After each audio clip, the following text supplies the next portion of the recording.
Hello everyone and welcome to Action RPG Build Guide Edition. Today I am ready to drop on you my 6th iteration of my Golemancer for last Epoch and the strongest Necro I have ever made, currently at 817 corruption. As always, I will cover every single facet of the build. Everything is timestamped in the description below if you need to bounce around. Let's not waste any time and jump right into this. Starting off with some gameplay. This is currently 817 corruption. Skills I am using are Summon Volatile Zombie, Summon Bone Golem, Summon Wraiths, Dreadshade, and Summon Skeletal Mage. And I want to be as clear as possible. This is the farthest I have ever pushed a minion army build. This is not a meta build. Not only are we minion army, we are also not ranged. So we are a melee minion army, which you do not see very often. Obviously, this build is focused around my unique item in-game, Aaron's Will, which allows you to have up to 4 full-size golems. This build currently has 3. Now, the old Golemancer, and when I say old, it's only a couple months old, we were using Transplant, and we have switched out Transplant for Summon Zombie. Zombie gives us a kill threshold. Zombie gives us stun chance. Zombie shreds armor. But something new that I have added is the zombies fear enemies. And if an enemy is feared for 2 seconds, which is how I have it right now, that means they are not attacking the other minions, and more importantly, they are not attacking you. Also, at this 817 corruption, we are definitely pushing the boundaries of our Golemancer, but we're doing pretty good. Let me show you my new segment. Last Epoch with a controller. I've been getting asked more and more about using a controller, if I have any controller-friendly builds. And I'm a 25-year vet of keyboard and mouse, so I'm trying to build this muscle and be a better asset to the community, be able to ask questions. So this is a run at 817 corruption, obviously same corruption number, same build, but showing that this is a controller-friendly build, which also means it is friendly to Steam Deck. And I gotta say, controller for last Epoch, again, I don't have a ton of experience. I think it plays pretty good. It takes a lot to get used to the inventory management, but I think it feels pretty good. And as you can see, the build is still performing great. Exiled Mage. People have asked me to just show off a couple extra fights during my build guide, so I'm going to try and sprinkle in some other fights that you could see it. Again, we are focused on health regen, so as long as we don't get one shot, which does happen from time to time, we are in Necromancer, our life we regen 700 health per second, and that actually translates over to the golems as well, which makes them extra tanky. Exiled Mage, smoked. Switching back to keyboard and mouse, this is Rye at 766 corruption. And just so you know, once you start getting up into these 700-800 corruption levels with minion army, your minions will die, just to be clear. Now, obviously, they're not companions. You don't have to stand over them. You will have to resummon them. But you want to move them around to try and keep them out of huge damage and AoE. But as you can see, we're doing pretty good. Rye's almost within kill threshold. Come on, zombies, do your thing. Booyah! So now let's break down the skills for our Golemancer. And of course, the skill we're starting with is Summon Golems. And I'll try and show you which way you want to take these points. First thing you want to do is come straight down and get AOS and Tower of Bones. This is going to give you a ton of health, a ton of armor, and it's going to give your golems threat, which means enemies attack the golems instead of you, which is really nice. You're then going to come to the right here and grab Hunger.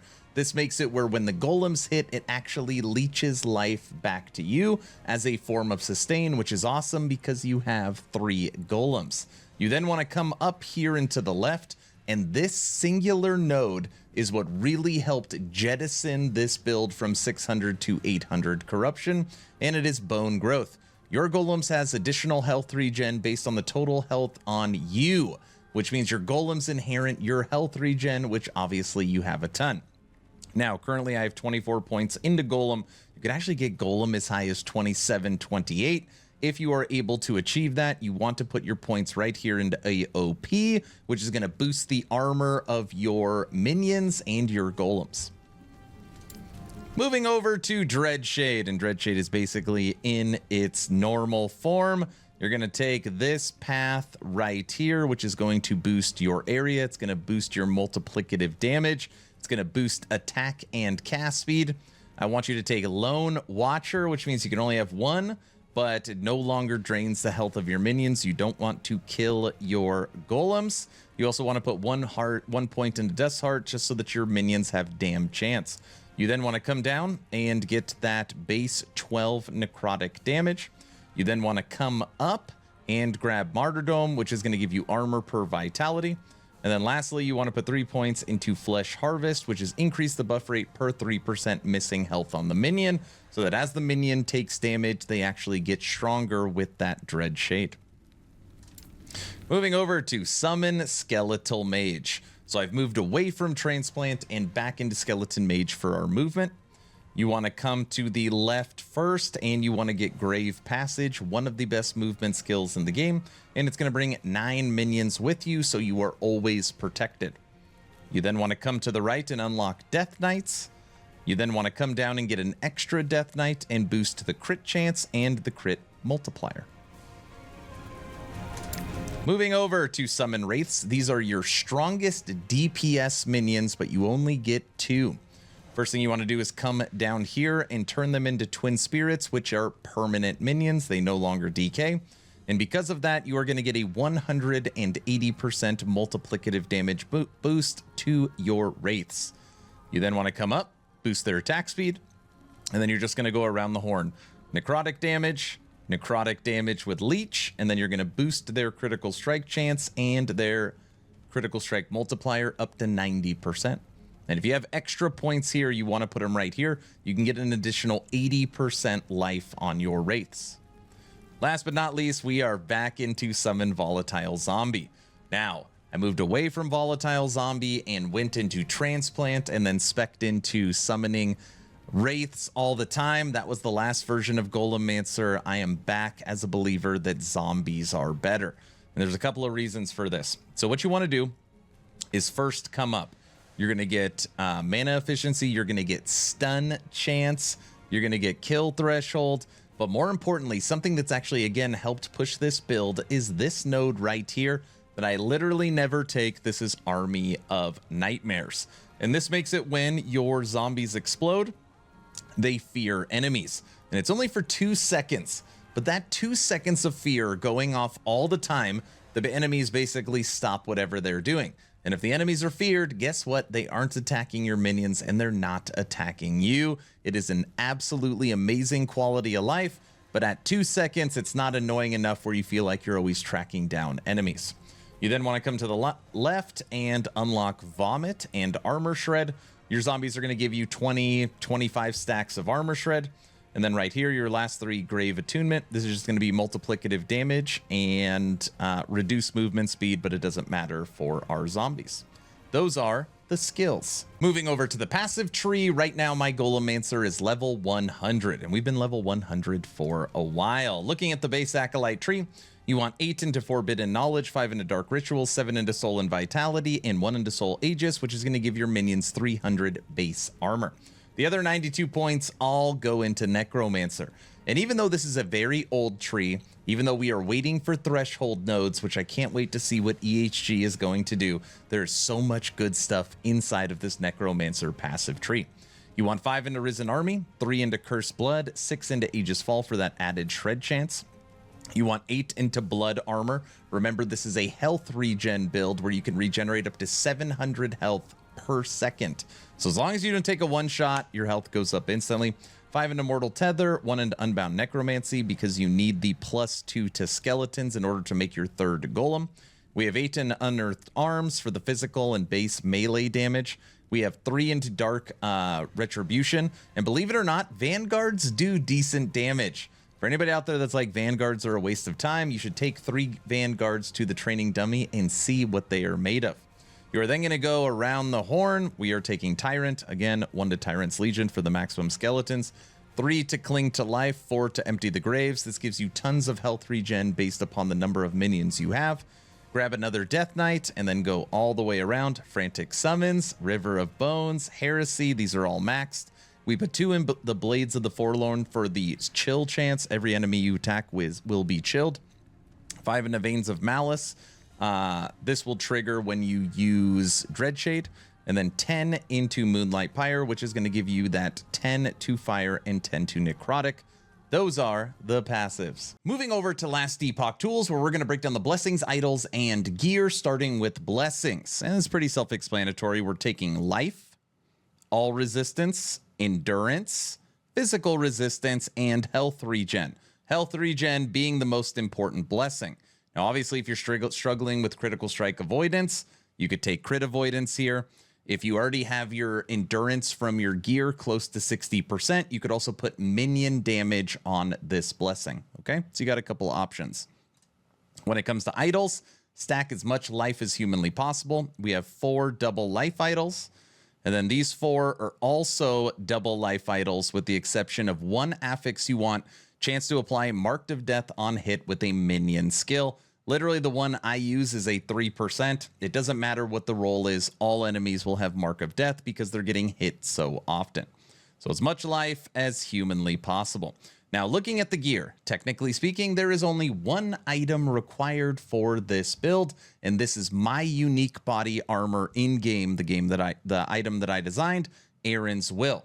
Golemancer doesn't work without it because this is the only item that allows you to make up to 4 golems. And technically, if you took twin golem in the tree, you'd have 2 little ones and 3 big ones. So you could technically have 5, but for the most part, you could make up to 4 full-sized golems, okay? Best in slot items I am using is Mandate. This is chance to gain health on a minion hit, but more importantly, your minions cannot be stunned, and you can get up to 2 to skills. And the one I have is 4 LP. You could actually find them at 2 and 3 LP very, very easily. And the implicit is minion necrotic penetration. You gotta have a mandate. Now, if you want more than 2 golems, if you want 3 golems like this build, you will also need 2 hollow fingers. Now, hollow fingers stats don't help you very much, just a little bit of cold resistance. But what the hollow finger does do is give you +1 to maximum skeletons. So I guess I said technically the main items that required is Aaron's Will. It would be Aaron's Will and 2 hollow fingers. Unless you slam onto your Aaron's Will a +1 max skeleton, then you would only need 1 hollow finger. We are using a Nihilus Amulet, not required, but it takes care of armor, resistances, mana regen, and gives 2 to skills with life. It's a great item, not required. If you don't have a Nihilus Amulet, you could just get an Ominous Amulet. If you don't have an Ominous Amulet, you could use an Exalted Oracle Amulet. For our relic, we are using the Weaver Relic for +1 to skill. Helps us with endurance, and believe it or not, it actually gives us some ward. So when a nearby enemy or ally dies, you gain ward equal to 2% or 4 to 6% of your maximum health. This paired with Bone Golems have a 6% chance to grant you up to 2 to 4% of missing health as ward. Actually, you could generate anywhere from 800 to 1800 ward. So that does help you with some survivability. Now my other items, Helmet, Bone Golem, Minion Health Regen, Health. Belt, Minion Health Regen, Minion Damage, double life. Boots, Vitality, Movement Speed, double life. And gloves, Cast Speed, Minion Health, Health Regen, and Hybrid Health. That is the gear. So now let's talk leveling. Aaron, this is great. How do I take it from level 1 to endgame? I will show you. Now, the first skill you want to spec into is Summon Skeleton. And you want to move to the left first and take Mightier Than the Sword, which removes warriors. So all you have is skeleton archers. Now, skeletons are hard to keep alive because they are very frail, but archers are in the back, so they stay alive very easily and do decent damage as you traverse the campaign. Second skill you want is, of course, Summon Bone Golem, and you want to grab these 3 nodes right here. You're going to have 1 huge golem, and it's going to generate a ton of threat. That way, enemies are not attacking you. So you got some DPS and you have some defense. The third skill you want is Summon Volatile Zombie, and this is going to be the skill that you are spamming. And the first thing you want to take is get up here and get Pull of the Grave so that you have a kill threshold when you go through the campaign. Last but not least, you want to make sure you take Transplant and put it as an unspec skill on your bar down here so you still have a movement skill. Later on, when you unlock Necromancer, you would want to spec out of Summon Skeleton and spec into Skeletal Mage so that you would actually finish off the campaign with zombies, golem, and mages. You will fly through the campaign, and obviously these are skills that you're using for the endgame build anyways, so you will get used to them. All right, everyone, that's the build guide. What do you think of my new and improved Golemancer? Is there anything I missed? Is there anything I can do to take this to the next level? Let me know your thoughts in the comment section below. Please like, share, and subscribe if you think I have earned it. Check out the Discord. We are now over 4,200 members. We have the brand new treasure hunt event kicking off September 19th. We have another community event for Dwarven Realms 1.0 on September 27th. We do a game giveaway every 2 weeks. And we're also the unofficial voice channel for Last Epoch. Make sure you get into the Discord, and the best way to support is Patreon. We have movie night monthly, game night monthly, VIP lounge exclusive content. Make sure you check out the Patreon. I'm done. Hopefully you were entertained or at least learned something. Aaron, out.